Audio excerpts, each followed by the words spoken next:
പ്രിയമുള്ള ബന്ധുക്കളെ, മിത്രങ്ങളെ, പ്രഭാഷണം എന്ന അർത്ഥത്തിൽ അത് സ്വീകരിക്കേണ്ടതില്ല. എന്തായാലും ഇത്തരത്തിലുള്ളൊരു സദസ്സ് സുരേന്ദ്രൻ സാറിൻ്റെ നേതൃത്വത്തിൽ, പ്രത്യേകിച്ചും തൃശ്ശൂരിൻ്റെ ഒരു ചരിത്രപരമായിട്ടുള്ള സവിശേഷതയുള്ള ബൗദ്ധ പാരമ്പര്യത്തിൻ്റെ സവിശേഷതയുള്ള തൃശ്ശൂരിൽ നിരന്തരമായിട്ടുള്ള ഇത്തരം ബൗദ്ധ സദസ്സുകൾ അതിൻ്റെ മുന്നണിയായിട്ട് നിന്നുകൊണ്ട് സംഘടിപ്പിക്കുന്ന സുരേന്ദ്രൻ സാറും സുഹൃത്തുക്കളും ഒരിക്കൽ കൂടി നന്ദിയുണ്ട്. അതോടൊപ്പം തന്നെ ഈ വേദിയിൽ സംസാരിച്ച സഖാവ് KV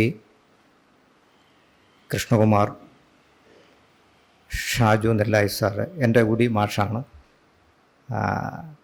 അതോടൊപ്പം ഈ വേദിയിലിരിക്കുന്ന കേരളത്തിൻ്റെ ബൗദ്ധ സംസ്കാരത്തിൻ്റെയും ചരിത്രത്തിൻ്റെയൊക്കെ പഠനങ്ങൾ വളരെ ഗൗരവമായി നടത്തിക്കൊണ്ടിരിക്കുന്ന ഡോക്ടർ അജയ് ശേഖർ, മറ്റു സുഹൃത്തുക്കളെ, ഒന്ന് രണ്ട് കാര്യങ്ങൾ സൂചിപ്പിച്ചുകൊണ്ട് ഞാൻ അവസാനിപ്പിച്ചുകൊള്ളാം.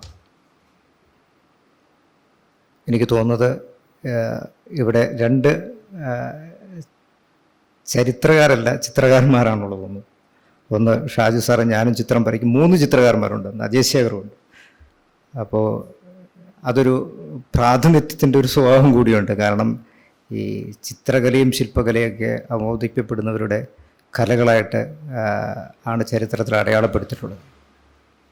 അതിൻ്റെ ചരിത്രത്തെക്കുറിച്ചും അതിൻ്റെ സാംസ്കാരിക ചരിത്രത്തെക്കുറിച്ചും ഒക്കെ നമുക്ക് അന്വേഷിച്ചാൽ എന്തുകൊണ്ടാണ് അതിൻ്റെ അങ്ങനെയുള്ളൊരു രാഷ്ട്രീയമൊക്കെ ഉണ്ടായത് എന്നൊക്കെ നമുക്ക് തിരിച്ചറിയാൻ കഴിയും. ബുദ്ധൻ സമഗ്രമായിട്ട് കാര്യങ്ങളെ മനസ്സിലാക്കുന്ന, സമഗ്രമായി കാണുന്ന, 3 തലങ്ങളും കാണുന്ന വ്യക്തിയായിരുന്നു. അതുകൊണ്ടാണ് ഈ ഐക്കണോഗ്രാഫി എന്ന് പറയുന്നത്, ഈ ശില്പശാസ്ത്രത്തിൻ്റെ ഒരു ഐക്കണോഗ്രഫി തന്നെ രൂപപ്പെട്ടത്. ചുറ്റും നടന്ന് കാണുക എന്ന് പറയും. ബുദ്ധനെ സമഗ്രമായിട്ട് കാണുക, ബുദ്ധൻ്റെ ശില്പത്തെ സമഗ്രമായി കാണുക, ബുദ്ധൻ്റെ സ്തൂപങ്ങളെ സമഗ്രമായി കാണുക, ഒരു കാര്യത്തെ സമഗ്രമായി കാണുക എന്നുള്ള അർത്ഥത്തിലാണ്. അപ്പോൾ അതുകൊണ്ട് തന്നെ ശില്പകലയെ തിരസ്കരിക്കുകയും ചരിത്രത്തിൽ നിന്ന് തന്നെ ശില്പകലയും ചിത്രകലയൊക്കെ അവബോധിക്കപ്പെടുകയും ഏതാണ്ട് ദലിതരുടെ കഥകളായി അല്ലെങ്കിൽ കലകളായിട്ട് മാറുകയും ഒക്കെ ചെയ്തത് നമുക്ക് ചരിത്രത്തിൽ കാണാൻ കഴിയും. എനിക്ക് തോന്നുന്ന എൻ്റെ ഒരു സുഹൃത്ത് AP സുനിൽകുമാറിൻ്റെ ഈ ഒരു സത്യാനന്തര കാലഘട്ടത്തിൽ ഇത്തരം കാര്യമൊന്ന് പറയണമെന്ന് എനിക്ക് തോന്നുന്നു. അദ്ദേഹത്തിൻ്റെ ഒരു സൃഷ്ടി ഒരു റിലീഫാണ്. ഒരു വുഡിലാണ് ആ വർക്ക് ചെയ്തിരിക്കുന്നത്. അതിൽ നമുക്ക് കാണുന്ന ചിത്രം റിലീഫിൽ ചെയ്തിരിക്കുന്നതാണ്. നീളം വീതി എന്ന ക്രമത്തിൽ റിലീഫ് ചെയ്തിരിക്കുന്നൊരു വർക്കാണ്. അതിൻ്റെ ചിത്രത്തിന് മുകളിൽ തന്നെ ആ വുഡിൽ തന്നെ എഴുതിയിരിക്കുന്നുണ്ട് പട്ടി എന്നാണ്, ഡോഗ് എന്നാണ് ആ ചിത്രത്തിൻ്റെ പേര്, അല്ലെങ്കിൽ ആ ശില്പത്തിൻ്റെ പേര്. പക്ഷെ അതിനകത്ത് കാണുന്നത് ഒരാടാണ്. ഒരു ആടിൻ്റെ ചിത്രവും പട്ടിയുടെ ശീർഷകവുമായിട്ടാണ് ആ ചിത്രം നമുക്ക് കാണാൻ കഴിയും. അപ്പോൾ അത്തരത്തിലുള്ള ഒരു പുതിയ കാലഘട്ടത്തിൽ പല കാര്യങ്ങളും ആവർത്തിച്ച് നമ്മളെ വീണ്ടും വീണ്ടും പറയുകയാണ്. ആടിനെ കണ്ടിട്ട് പട്ടി എന്ന് പറയുന്ന തരത്തിൽ വിശേഷണം നൽകാൻ നിർബന്ധിതരായിരിക്കുന്നൊരു സാഹചര്യം കൂടിയുണ്ട്. അത്തരത്തിലുള്ളൊരു രാഷ്ട്രീയവും സാംസ്കാരികവും ചരിത്രപരമായിട്ടുള്ള ഒരു സാഹചര്യത്തിലാണ് നമ്മൾ ഈ കലയെപ്പോലും സംവേദനം ചെയ്യപ്പെടേണ്ടതെന്ന് എനിക്ക് തോന്നുന്നു. ഒരുപക്ഷെ ഈ ഗാന്ധിജിയെയും ബുദ്ധനെയൊക്കെ വളരെ ബുദ്ധനെ നമ്മൾ ബുദ്ധനോട് വർത്തമാനം പറയുമ്പോൾ ബുദ്ധൻ എവിടെ നിൽക്കുന്നു എന്നുള്ളത് കൃത്യമായിട്ട് നമുക്ക് തിരിച്ചറിയാൻ കഴിയും. ഗാന്ധിജിയോട് നമുക്ക് സംസാരിക്കുമ്പോൾ, ഗാന്ധിയോട് നമ്മൾ വർത്തമാനം പറയുമ്പോൾ ഗാന്ധിജി എവിടെ നിൽക്കുന്നു എന്ന് നമുക്ക് തിരിച്ചറിയാൻ കഴിയും. അംബേദ്കറോട് വർത്തമാനം പറയുമ്പോൾ ഗാന്ധിജിയും അംബേദ്കറും എത്രമാത്രം അന്തരമുണ്ട് എന്ന് മനസ്സിലാക്കാൻ കഴിയും. ഗാന്ധിജിയെയും ബുദ്ധനെയും കുറിച്ചും അറിയുമ്പോൾ ബുദ്ധനും ഗാന്ധിയും തമ്മിൽ എത്രമാത്രം അന്തരമുണ്ടെന്ന് നമുക്ക് തിരിച്ചറിയാൻ കഴിയും. വളരെ ശാസ്ത്രീയമായി, വളരെ യുക്തിഭദ്രമായിട്ട് സാമൂഹ്യ ക്രമങ്ങളെ പാഠവൽക്കരിച്ച ഒരു ദാർശനികൻ എന്ന് പറയാൻ പറ്റില്ല. അങ്ങനെയുള്ള ഒരു ജനാധിപത്യത്തിൻ്റെ സംഘനേതാവാണ്. സംഘമുണ്ടാക്കിയിട്ട് ഞാനിതിൻ്റെ ഭാഗം മാത്രമാണെന്ന് പറഞ്ഞ സംഘത്തിൻ്റെ മാതൃക അങ്ങനെ ഉണ്ടാക്കി കാണിക്കുകയും ജനാധിപത്യത്തിന് ഇത്രമാത്രം ഇങ്ങനെയാണ് എൻ്റെ മാതൃക കാണിക്കേണ്ടതും എന്നൊക്കെ നമ്മൾ ജനാധിപത്യത്തിൻ്റെ സംഘനേതാവ് എന്ന അധ്യാപകരെ പറയുന്നുവെങ്കിലും അതിൻ്റെ യഥാർത്ഥത്തിൽ അതിൻ്റെ മാസ്റ്റർ എന്ന് പറയുന്നത് ബുദ്ധനാണ്. അദ്ദേഹം സ്വയം സംഘത്തെ ഒരു മാതൃകാപരമായിട്ട് സൃഷ്ടിച്ചുകൊണ്ട് ഞാനിതിനെ സൃഷ്ടിച്ചിട്ട് ഞാൻ ഈ സംഘത്തിൻ്റെ ഒരു ചെറിയ അംഗം മാത്രമാണെന്ന് പറയുന്നത് ഇത്രയും ജനാധിപത്യപരമായിട്ടുള്ള ഉന്നത മൂല്യമുള്ള ഒരു ഒരു ഒരു കാര്യത്തെ വിഭാവന ചെയ്യാൻ അദ്ദേഹത്തിന് കഴിഞ്ഞു എന്നുള്ളതാണ്. അപ്പോൾ ഇത്തരത്തിലുള്ള ചരിത്രത്തിൽ നിന്ന് ഈ ബൗദ്ധ സംസ്കാരത്തിൻ്റെ ചില പാഠങ്ങൾ തിരിച്ചറിയുമ്പോൾ ഒരുപക്ഷെ ഇന്ത്യയുടെ ചരിത്രം എന്താണെന്നും ഇന്ത്യയുടെ സാംസ്കാരിക ചരിത്രം എന്താണെന്നും ഇന്ത്യയുടെ രാഷ്ട്രീയ ചരിത്രം എന്താണെന്നും ഒക്കെ വളരെ ലളിതമായിട്ട് നമുക്ക് തിരിച്ചറിയാൻ കഴിയും എന്നെനിക്ക് തോന്നുന്നു. പലപ്പോഴും ഇന്നത്തെ ഒരു പ്രത്യേക സാഹചര്യത്തിലാണ് ഗാന്ധിജിയും അംബേദ്കറെയും ഒക്കെ കൂട്ടിയോജിപ്പിക്കുന്നത്. ഗാന്ധിസത്തിന് നമ്മളൊരു തർക്കവുമില്ല, അതിന് ചില സാമ്പത്തികമായിട്ടുള്ള ചില കാര്യങ്ങളുണ്ട്, ഉള്ളടക്കം ചെയ്തിട്ടുണ്ട്. പക്ഷെ അത് നമുക്കറിയാം. ഇപ്പം ബിനോയ് തോമസിൻ്റെ മുതൽ എന്ന് പറഞ്ഞൊരു നോവൽ ഇറങ്ങിയിട്ടുണ്ട്. ആ നോവലിലൊക്കെ നമുക്ക് ഇത്തരം കാര്യം മുതൽ അല്ലേ, അധികം മുതൽ അല്ലെങ്കിൽ പലിശ എന്ന് പറയുന്നത് ഗാന്ധിജിയൊക്കെ ചെയ്തും അല്ലെങ്കിൽ ഗാന്ധിജിയുടെ പാരമ്പര്യം ചെയ്തുകൊണ്ടിരുന്നതും ഒക്കെ നമ്മളൊന്ന് കൂടി ഒന്ന് തിരിച്ചറിയേണ്ടത്. ഈ ബനിയ എന്ന് പറയുന്ന അല്ലെങ്കിൽ ജൈനിസത്തിൻ്റെ സ്വാധീനമുള്ള ഈ വിഭാഗം എൻ്റെ വീട്ടിൽ വന്നിരുന്നിട്ട് എനിക്ക് കുറച്ച് പൈസ തന്നിട്ട് അവരാ വീട്ടിൽ കുത്തിയിരിക്കും, പിറ്റേന്ന് കുത്തിയിരുന്നിട്ട് അപ്പോൾ വീട്ടുകാർ ഞാൻ ചോദിക്കും എന്തെങ്കിലും ചായയോ വെള്ളമോ എന്തെങ്കിലും വേണോ? ഒന്നും വേണ്ട, എനിക്കൊന്നും വേണ്ട, ഞാനിവിടെ ഇരുന്നോളാം, ചെറിയൊരു സ്ഥലത്ത് ഇങ്ങനെ ഇരുന്നോളാം എന്ന് പറഞ്ഞു. 2-3 ദിവസം കഴിയുമ്പോഴാണ് എനിക്ക് വളരെ ബുദ്ധിമുട്ടുണ്ടാവും. ഒരു മനുഷ്യൻ ഇങ്ങനെ ഇരിക്കുകയാണല്ലോ അല്ലേ, വെള്ളം വേണ്ട, ഭക്ഷണം വേണ്ട, ഒന്നും വേണ്ട എന്ന് പറഞ്ഞിരിക്കുകയാണല്ലോ. അപ്പോൾ വീണ്ടും അദ്ദേഹം ഇരിക്കും, ഞാൻ ആകെ അസ്വസ്ഥനാകും അല്ലേ. ഈ മനുഷ്യന് വീണ്ടും ഇങ്ങനെ ഇത് കൊടുത്ത എനിക്ക് കടം തന്ന പൈസയുടെ അതിൻ്റെ മുതലിൻ്റെ പലിശ വാങ്ങാനുള്ള ഒരു തന്ത്രമാണ്. അങ്ങനെ ഇരുന്ന് ദേഹത്തെ കൊണ്ട് നിർബന്ധിച്ച് അത്രയും നാളിരിക്കുന്നതിൻ്റെ പലിശയെല്ലാം ഈടാക്കുക എന്നുള്ളതാണ് അതിൻ്റെ ഒരു സാമ്പത്തിക വശം. ഇത് ഇതിനെയാണ് സത്യാന്വേഷണം, സത്യാഗ്രഹം എന്നൊക്കെ പറഞ്ഞത്.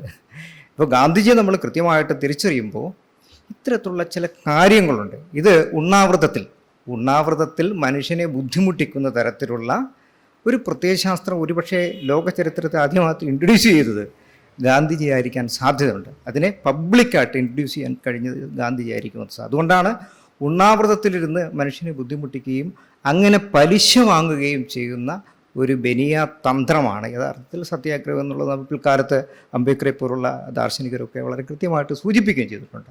അതിൻ്റെ രാഷ്ട്രീയമായിട്ടുള്ള ഇടപെടൽ എന്താണെന്ന് കൃത്യമായിട്ട് മനസ്സിലാക്കിയ ഒരാൾ അംബേദ്കർ ആയതുകൊണ്ടാണ് അംബേദ്കറെ നമ്മൾ സൂചിപ്പിക്കുന്നത്. അപ്പോൾ ഇത്തരത്തിലുള്ള അത് മുതൽ എന്ന് പറയുന്ന അതിലൊക്കെ അതിൻ്റെ സൂചനകൾ നൽകുന്നുണ്ട്. അപ്പോൾ ഇത്തരത്തിലുള്ള വളരെ യുക്തിഹീനമായിട്ടുള്ളതും ശാസ്ത്രത്തിനും മനുഷ്യനും യോജിക്കാത്ത തരത്തിലുള്ള വലിയ വൈരുദ്ധ്യങ്ങളുള്ള ഒരു ദർശനമാണ് യഥാർത്ഥത്തിൽ ഗാന്ധിസം എന്ന് വേണമെങ്കിൽ നമുക്ക് പറയാം. വിവിധ വ്യത്യസ്തമായിട്ടുള്ള അഭിപ്രായങ്ങളുണ്ട്, പക്ഷേ സാമ്പത്തികമായിട്ട് ചില ധാരണകൾ അദ്ദേഹത്തിനുണ്ട്. ഇതിൽ നിന്നൊക്കെ വ്യത്യസ്തമായിട്ടാണ് ബുദ്ധൻ നൽകുന്നത്. ഇവരെ യോജിപ്പിക്കുമ്പോൾ ഒരു പ്രത്യേക രാഷ്ട്രീയ സാഹചര്യത്തിലായിരിക്കും, ഇന്ത്യയുടെ ഈ ഒരു സമകാലീന ഒരു സാഹചര്യത്തിലായിരിക്കാം ഒരു പക്ഷേ അങ്ങനെ ഗാന്ധിജിയും ബുദ്ധനെയും ഗാന്ധിജിയും അംബേദ്കറെയൊക്കെ യോജിപ്പിക്കുന്നത്. ഇവർ രണ്ടും, ബുദ്ധനും അംബേദ്കറും വളരെ വ്യത്യസ്തമായിട്ടാണ് ചരിത്രത്തെ മനസ്സിലാക്കിയതും സാമൂഹിക ഇടപെടൽ നടത്തുകയും ജനാധിപത്യ മൂല്യങ്ങളെ എങ്ങനെ മനുഷ്യൻ്റെ ഹൃദയത്തിലേക്ക് എത്തിക്കാൻ കഴിയുന്ന തരത്തിലുള്ള ശ്രമങ്ങൾ ഏത് തരത്തിൽ വേണമെന്നൊക്കെ ചിന്തിച്ചത് ആ ഒരു വേറിട്ട രീതിയിലായിരുന്നു.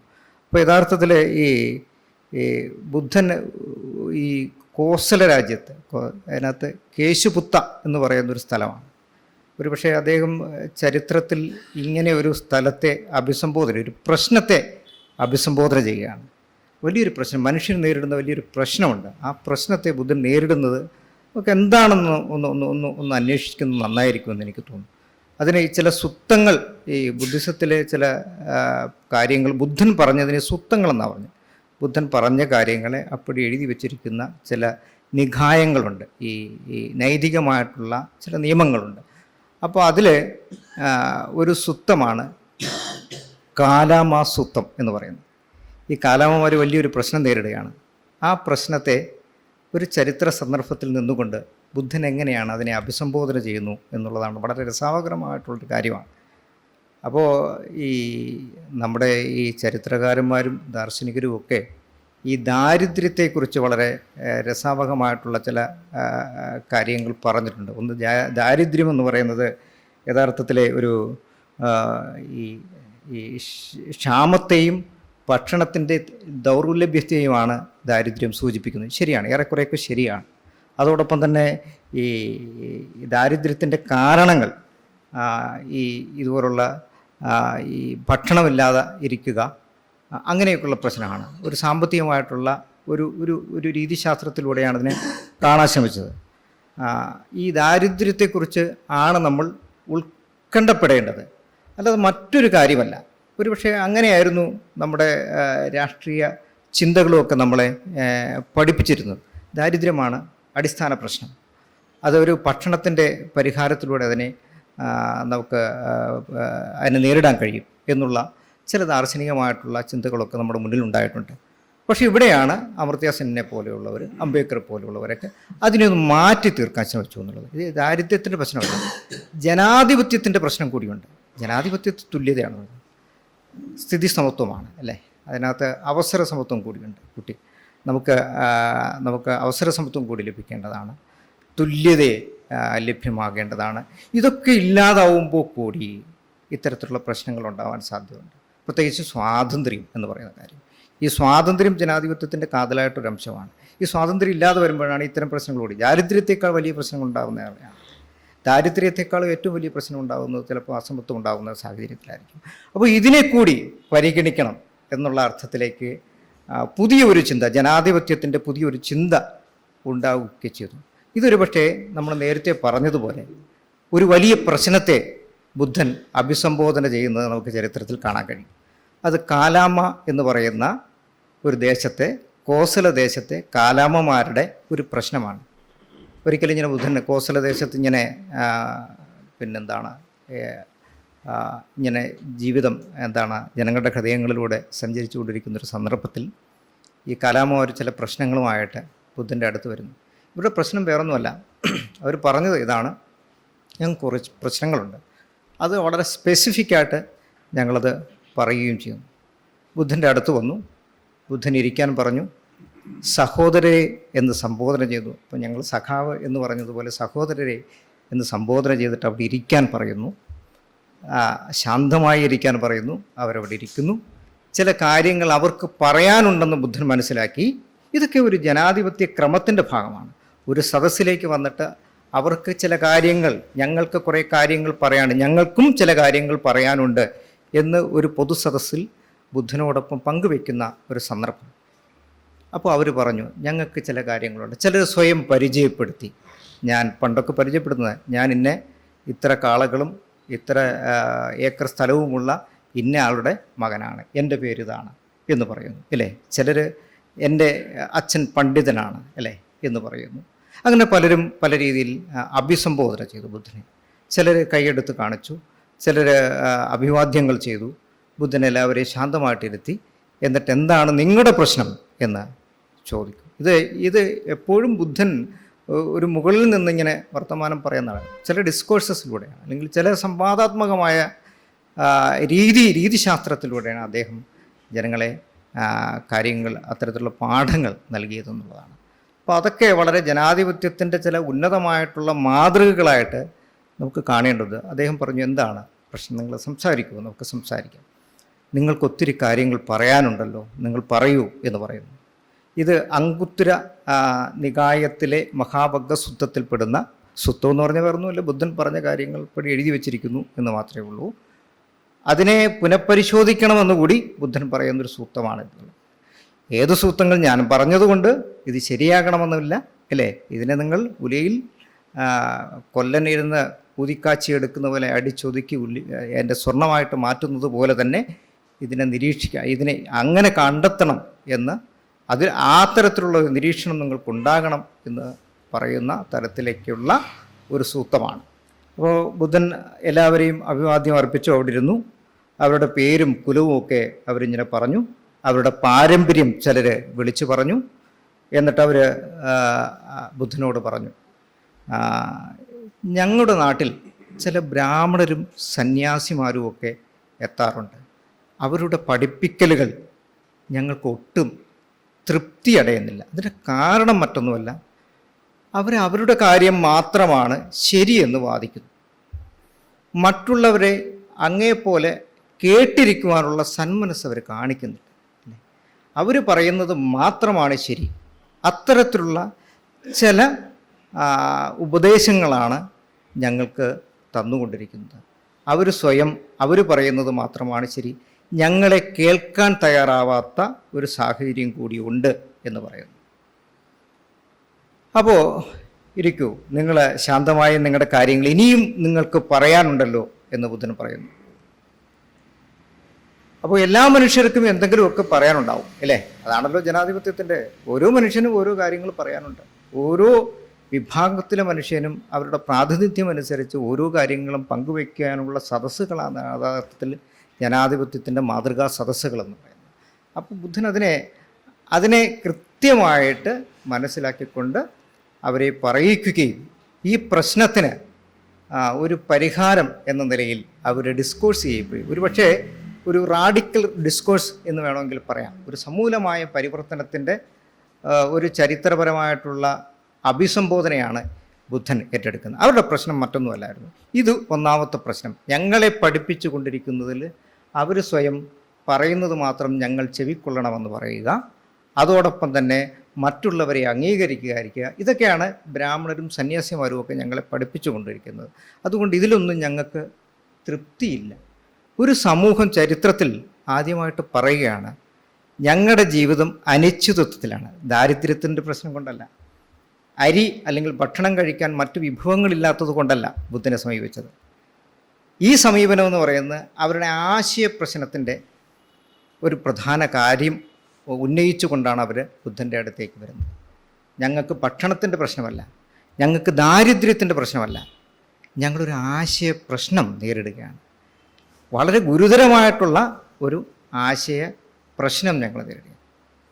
ഞങ്ങൾക്ക് ചില സംശയങ്ങളുണ്ട് അല്ലേ? ഈ സംശയമുള്ള സമൂഹത്തിന്, വളരെ അനിശ്ചിതത്വം നേരിടുന്ന ആ ഒരു സമൂഹത്തിന് ഈ മാറ്റത്തിൻ്റെ പ്രയാണം നടക്കില്ല എന്നുള്ളതാണ്. അവരെപ്പോഴും നിശ്ചലമായിരിക്കും. ഈ നിശ്ചലാവസ്ഥ അവർക്ക് സ്വയം മനസ്സിലാക്കി. ഈ ബ്രാഹ്മണരുടെയും സന്യാസിമാരുടെയും പഠനങ്ങൾ ഞങ്ങൾക്ക് തൃപ്തിയടയുന്നില്ല, അതുകൊണ്ട് തന്നെ ഞങ്ങൾ ഗുരുതരമായിട്ടുള്ള ഒരു ആശയ പ്രതിസന്ധി നേരിടുന്ന വിഭാഗമാണ്, ഞങ്ങളെ കേൾക്കണം, ഞങ്ങളുടെ പ്രശ്നങ്ങൾ പങ്കുവയ്ക്കാൻ ഞങ്ങൾക്ക് അവസരമുണ്ട് എന്നുള്ള രീതിയിൽ അവർ ബുദ്ധനടുത്തേക്ക് പറയും.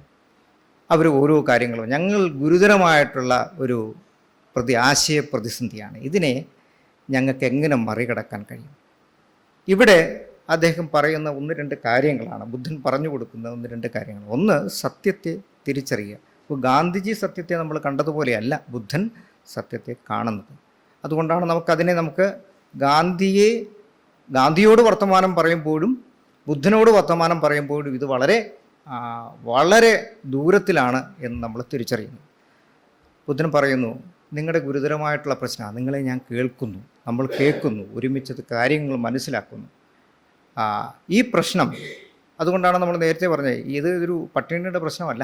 ലോകത്ത് ഒരു ആശയപ്രശ്നത്തെ നേരിട്ടപ്പോൾ ഒരാളുടെ അടുത്ത് നിന്ന് അല്ലെങ്കിൽ ഒരു സദസ്സിൽ വെച്ച് ആ പ്രശ്നത്തിന് പരിഹാരം നേടുന്ന ജനാധിപത്യ സദസ്സിൽ വെച്ചുകൊണ്ട് ഒരു ജനതയുടെ പ്രശ്നങ്ങളെ, അനിശ്ചിതത്വത്തെ അല്ലെങ്കിൽ നിശ്ചലാവസ്ഥയെ പരിഹരിക്കുന്ന തരത്തിലേക്ക് മാറുന്ന ഒരു സാഹചര്യം ഈ കലാമാസൂത്രത്തിൽ നമുക്ക് കാണാൻ കഴിയുന്നു. അപ്പോൾ ബുദ്ധൻ പറയുന്നു, നിങ്ങൾ സത്യത്തെ അന്വേഷിക്കുമ്പോൾ അതിലെന്തൊക്കെയാണ് പരമാർത്ഥം എന്നുള്ളത്, സത്യാവസ്ഥ, സത്യത്തിനകത്ത് സത്യാവസ്ഥ എന്താണ്, അതിനകത്ത് കാപട്യം എന്താണ്, കാര്യങ്ങളെ മനസ്സിലാക്കാൻ പറ്റാത്ത തരത്തിലുള്ള കാപട്യം എന്താണ്, ഇത് രണ്ടും നമ്മൾ തിരിച്ചറിയപ്പെടേണ്ടതുണ്ട്. ഈ സന്ദേഹം എന്ന് പറയുന്നത് ഒരു വലിയ അനിശ്ചിതത്വം സൃഷ്ടിക്കപ്പെടുന്നു. അത് ചില സന്ദർഭത്തിൽ ഉചിതമാണ് എന്നൊക്കെ അദ്ദേഹം പറയുന്നു. എന്താണ് വിശ്വാസയോഗ്യം, എന്താണ് അനിശ്ചിതത്വം എന്നൊക്കെയുള്ള പ്രശ്നങ്ങൾ തന്നെ അവിടെ അവരുമായിട്ടുള്ള ഒരു സംവാദത്തിൽ അദ്ദേഹം കാര്യങ്ങൾ മുന്നോട്ട് വയ്ക്കുന്നുണ്ട്. ഈ ആശയപ്രശ്നം മുന്നോട്ടുള്ള പ്രയാണത്തെ, നിങ്ങളുടെ ജീവിതത്തിൻ്റെ മുന്നോട്ടുള്ള പ്രയാണത്തെ സമൂലമായിട്ട് നിശ്ചലപ്പെടുത്തി എന്നുള്ളത് അദ്ദേഹം അവിടെ ആവർത്തിച്ച് പറയുന്നു.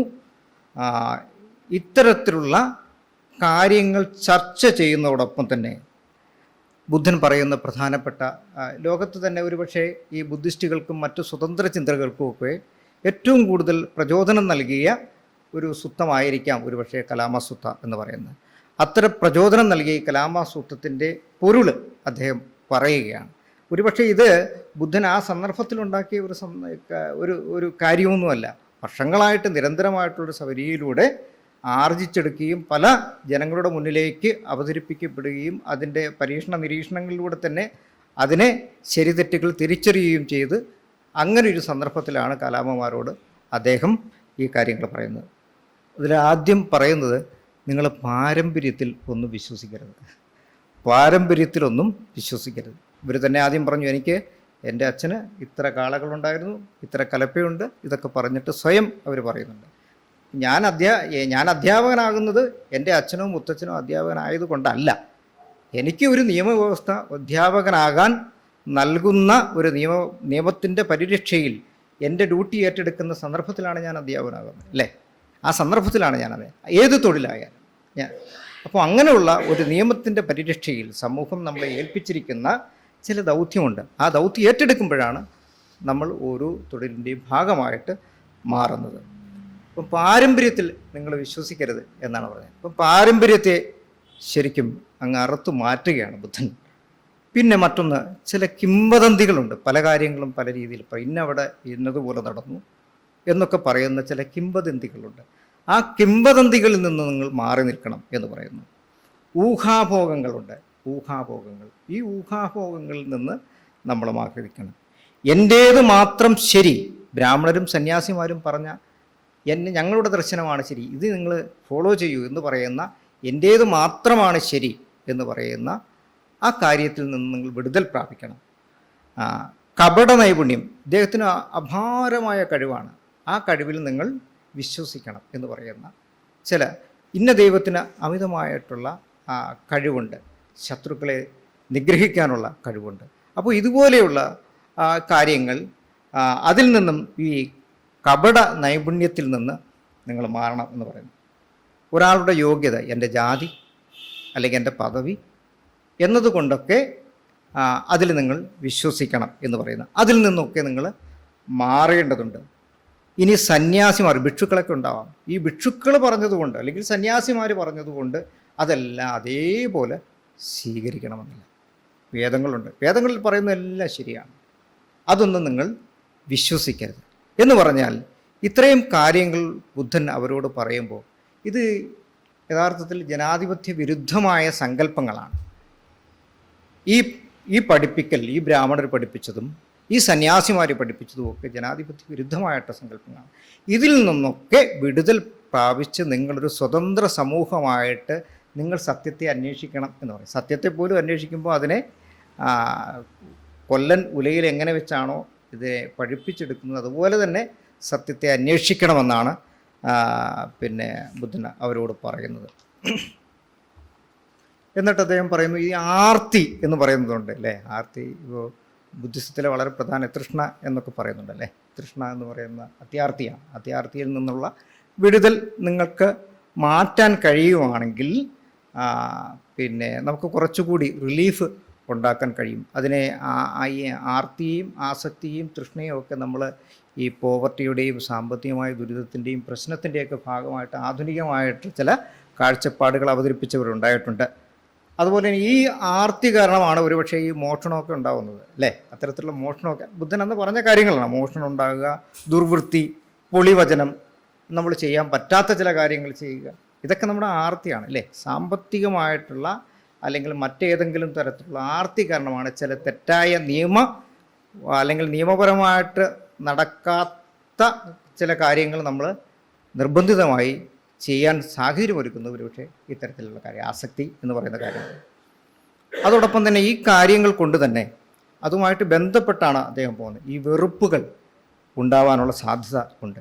ഇത് നല്ലതാണോ അതോ മോശമാണോ എന്ന കലാമമാരോട്.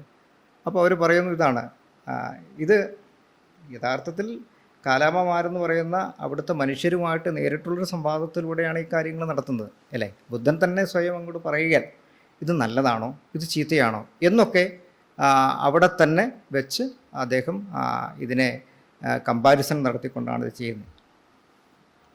ഇതിനെയാണ് നമുക്ക് ഈ ബുദ്ധ ആൻഡ് ധമ്മയിൽ ബാബാ സാഹിബ് അതിൻ്റെ ഒരു അവതാരികയിൽ പലപ്പോഴും ലോകത്ത് പല എഴുത്തുകാരും ചിന്തകരും ഒക്കെ ഈ ഒരു സൂത്രത്തെയാണ് ഈ സ്വാതന്ത്ര്യത്തിൻ്റെ ഒരു എന്താണ് വലിയൊരു സിമ്പിളായിട്ട് അല്ലെങ്കിൽ യുക്തിചിന്തയുടെയും ഒക്കെയുള്ളൊരു സിമ്പിളായിട്ട് കൊണ്ടുവരുന്നത്. ആ പുസ്തകത്തിൽ തന്നെ എൻ്റെ അവതാരികയിൽ തന്നെ ബുദ്ധാൻ്റെ ധമ്മ എന്നാണ് പറയുന്നത്. ഈ ധർമ്മം എന്ന് പറയുന്നത് ഹിന്ദുമതത്തിലെ ധർമ്മത്തിൽ നിന്നും ഒക്കെ വ്യത്യസ്തമായിട്ടാണ് ധമ്മ എന്ന് പറയുന്ന പദം ഉണ്ടാകുന്നത്. ഹിന്ദുമതത്തെ സംബന്ധിച്ചും അതിൻ്റെ നൈതികത എന്ന് പറയുന്നത്, അതിൻ്റെ ധമ്മം എന്ന് പറയുന്നത്, അതിൻ്റെ ധർമ്മം എന്ന് പറയുന്നത് മൃഗബലി, പശു അടക്കമുള്ള പിന്നെ മൃഗങ്ങളെ കൊല്ലുക, യാഗങ്ങൾ നടത്തുക, യജ്ഞങ്ങൾ നടത്തുക, ഇതൊക്കെയാണ് ഹിന്ദു മതത്തിലെ ധർമ്മങ്ങളെന്ന് പറഞ്ഞത്. ഈ ധർമ്മമാണ് ബുദ്ധിസത്തിനെതിരെ കൃത്യമായി ഉപയോഗിച്ചത്. എന്തുകൊണ്ടാണ്?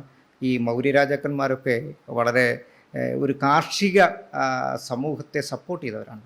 ഒരുപാട് പശുക്കളും കന്നുകാലികളും ഒക്കെയുള്ള മനുഷ്യർ. ഇതൊക്കെ ഇപ്പോൾ നേപ്പാളിലൊക്കെ ഇത്തരത്തിലുള്ള കന്നുകാലികളുടെ തല പബ്ലിക്കായിട്ട് കൊണ്ടുവന്ന് വെട്ടി ചോരയെടുക്കുന്ന സന്ദർഭങ്ങളൊക്കെ നമുക്ക് കാണാൻ കഴിയുന്നുണ്ട് അല്ലേ. അപ്പോൾ ഇതുപോലെയുള്ള വലിയ സമ്പത്തിൻ്റെ അല്ലെങ്കിൽ ഒരു കാർഷിക സമ്പദ്ഘടനയെ നിലനിർത്തിക്കൊണ്ടുപോയിരുന്നത് ഈ ബൗദ്ധ പാരമ്പര്യത്തിൽപ്പെട്ട ഈ മൗര്യന്മാരുടെ ഒരു ഒരു ഒരു പ്രത്യേക സവിശേഷമായിട്ടുള്ളൊരു കാർഷിക സമ്പദ് വ്യവസ്ഥ തന്നെ അവരുണ്ടാക്കി.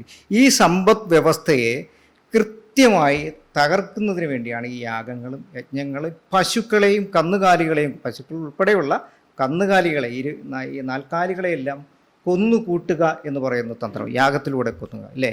ആന മുതൽ ഈച്ച വരെയുള്ള എല്ലാത്തിനെയും എടുത്ത് യാഗാഗ്നിയിലിട്ട് അതിൻ്റെ ഹവിസ് എന്ന് പറയുന്നൊരു സാധനം എടുക്കുക എന്നൊക്കെ പറയുന്ന രീതിയിലുള്ളൊരു സാങ്കല്പികമായിട്ടുള്ള ഒരു ആചാരം നടന്നുകൊണ്ടിരുന്നത് അല്ലേ.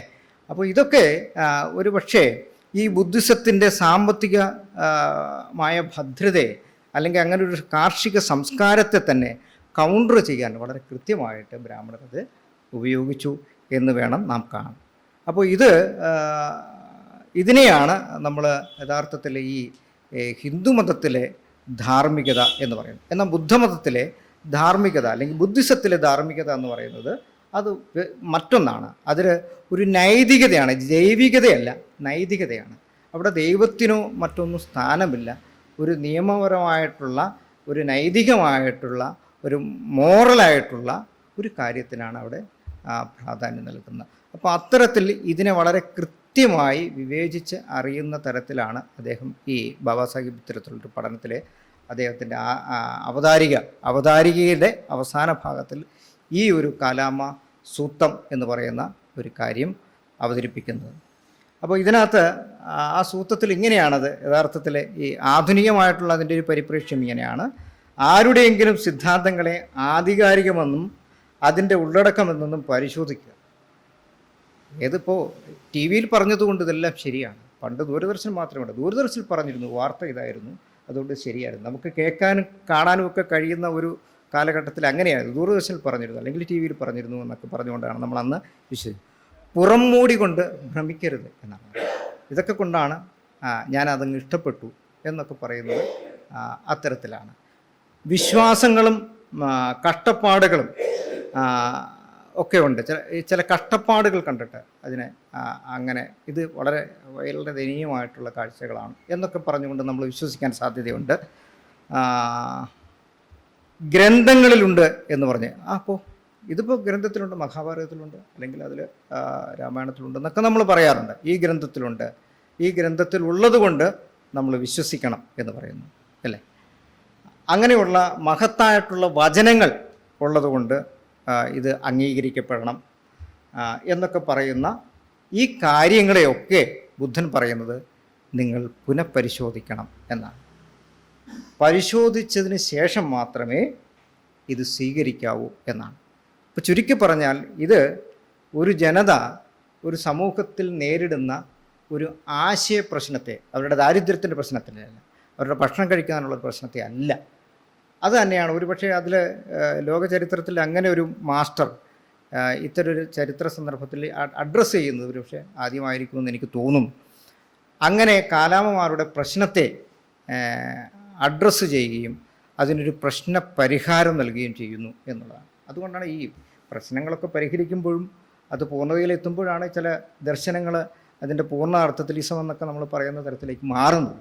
അപ്പോൾ അങ്ങനെ നോക്കുമ്പോൾ ഈ ഗാന്ധിസത്തിൽ നിന്നും ഈ കൂട്ടിച്ചേർക്കാൻ പറ്റുന്ന ഗാന്ധിയെയും ബുദ്ധനെയും കൂട്ടിച്ചേർക്കാൻ പറ്റുന്നതിൽ നിന്നൊക്കെ വ്യത്യസ്തമായിട്ട് വേർതിരിച്ചെടുക്കാൻ കഴിയുന്ന തരത്തിൽ വളരെ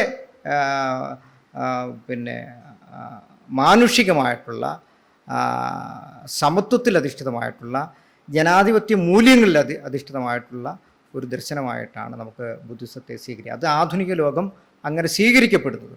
അതുകൊണ്ടാണത് ആ രീതിയിലുള്ള ഒരു ഒരു ഒരു സ്വീകാര്യത ലോകത്ത് ഉണ്ടായിക്കൊണ്ടിരിക്കുന്നു. അതല്ലാതെ അതിൻ്റെ അനുഷ്ഠാനപരമായിട്ടുള്ള ആചാരങ്ങളിലോ ഒന്നുമല്ല, മറിച്ച് അത് മനുഷ്യൻ്റെ ഹൃദയത്തിലേക്ക് സംവദിക്കപ്പെടാൻ കഴിയുന്ന തരത്തിലും പുതിയ കാലഘട്ടത്തിന് അനിവാര്യമായിട്ടുള്ളൊരു കാര്യമെന്ന നിലയിലും കൂടിയാണ് ഇത്തരത്തിലുള്ള ദർശനങ്ങൾ അല്ലെങ്കിൽ ബുദ്ധിസത്തിൻ്റെ ദർശനങ്ങൾ അതിൻ്റെ ചരിത്രപരമായിട്ടുള്ള പിന്നെ പ്രസക്തിയും അതിൻ്റെ സാംസ്കാരികമായിട്ടുള്ള അറിവ് അടയാളങ്ങളുമൊക്കെ അന്വേഷിക്കുകയും പഠിക്കുകയും അത് ജനഹൃദയങ്ങളിലേക്ക് എത്തുന്ന ഒരു സാഹചര്യം ജനാധിപത്യ വിരുദ്ധമായിട്ടുള്ള ഒരു മാറ്റി തീർക്കുവാൻ വേണ്ടിയൊക്കെയുള്ള ഒരു വലിയ ഊർജം നമുക്ക് നൽകുന്നത് എന്നെനിക്ക് തോന്നുന്നു. എന്തായാലും ഈ കാലാവസ്ഥയുടെ അന്തസത്ത ഇങ്ങനെയാണ്.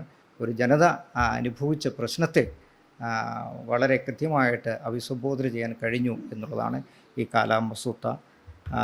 ഇത്ര മാത്രമേ പറയുന്നുള്ളൂ. എന്തായാലും ഇത്തരത്തിലുള്ളൊരു അവസരം കിട്ടിയതിൽ വളരെ നന്ദിയുണ്ട്. പ്രത്യേകിച്ചും എനിക്ക് KVയെ ദൂരെ നിന്ന് മാത്രമാണ് ഞാൻ നേരത്തെ കേട്ടിട്ടുള്ളത്. ഈ ഒരു അവസരം അദ്ദേഹം എങ്ങനെയാണ് ബുദ്ധിസത്തെ സമീപിച്ചത് എന്നുകൂടി അറിയാൻ കഴിയുന്നതിലും അദ്ദേഹത്തിൻ്റെ സാന്നിധ്യവും അതോടൊപ്പം തന്നെ അജയ് ശേഖർ നമ്മുടെ ചരിത്ര മേഖലകളിൽ വളരെ ഒരു ബുദ്ധിസ്റ്റ് പെർസ്പെക്റ്റീവിൽ തന്നെ കാര്യങ്ങളെ കാണുകയും അദ്ദേഹത്തിൻ്റെ എഴുത്തുകളും അദ്ദേഹത്തിൻ്റെ ഫുൾ എനർജിയും ഒരു സമൂഹത്തിന് വേണ്ടി ഒരു മെഴുകുതിരി ഇങ്ങനെ കത്തി എരിയുക എന്ന് പറയുന്നത് ഇങ്ങനെ അതിൻ്റെ വെളിച്ചം നൽകിക്കൊണ്ടാണ് എരിഞ്ഞ് ഇല്ലാതാകുന്നത്. അത്തരത്തിൽ അങ്ങനെയാണ് അത് ബുദ്ധിസത്തിൻ്റെ ഒരു അനിത്യ എന്ന് പറയുന്ന ഒരു സങ്കല്പം കൂടിയാണ്, അല്ലേ? അനിത്യ അല്ലെങ്കിൽ അനിച്ഛ എന്ന് പറയുന്നൊരു സങ്കല്പം കൂടിയാണ്. ഇത് തന്നെയാണ് കുമാരനാശാനും എഴുതിയത്. വീണ കിടക്കുന്ന ഈ കുമാരനാശാൻ എഴുതിയ വേറെ ഒരു ദർശനങ്ങളിൽ നിന്നല്ല. അനിച്ഛ എന്ന് പറയുന്ന അനിത്യ എന്ന് പറയുന്ന ബുദ്ധിസത്തിൻ്റെ എസൻസിൽ നിന്നാണ് കുമാരനാശാൻ വീണപൂ എഴുതിയിരിക്കുന്നത്. അതിനകത്ത് വേറെ ഒരു കാര്യമില്ല. അത് വളരെ കൃത്യമാണ് എന്ന് പറഞ്ഞതുപോലെ അത്തരം വെളിച്ചം നൽകിക്കൊണ്ട് സ്വയം എരിഞ്ഞടങ്ങിക്കൊണ്ടിരിക്കുന്ന മനുഷ്യരുണ്ട്. അപ്പോൾ ഇവരുടെ എല്ലാം സാന്നിധ്യവും അതുതന്നെ വീണ ചേച്ചിയുണ്ട്. വീണ ചേച്ചി എപ്പോഴും നമ്മുടെ ഇത്തരത്തിൽ മേഖലയിൽ പിന്നെ അക്കാഡമിക്കലായിട്ടുള്ള പഠനം നടത്തുകയും അതിൽ PhD നേടുകയും ചെയ്ത വീണ ചേച്ചിയുണ്ട്. അങ്ങനെ നിരവധി എനിക്ക് പരിചയമുള്ള മുഖങ്ങളുണ്ട്. ഇവരെല്ലാം അവരോടൊപ്പം പങ്കുചേരാൻ കഴിഞ്ഞതിൽ നന്ദിയും കടപ്പാടും, പ്രത്യേകിച്ചും സുരേന്ദ്രൻ സാറിൻ്റെ ഈ സൗഹൃദ സദസ്സിൽ വന്നു ചേരാൻ കഴിഞ്ഞതിലുള്ള ഒരു അവസരമുണ്ടായതിലുമൊക്കെ നന്ദിയും കടപ്പാടും രേഖപ്പെടുത്തിക്കൊണ്ട് നിർത്തുന്നു.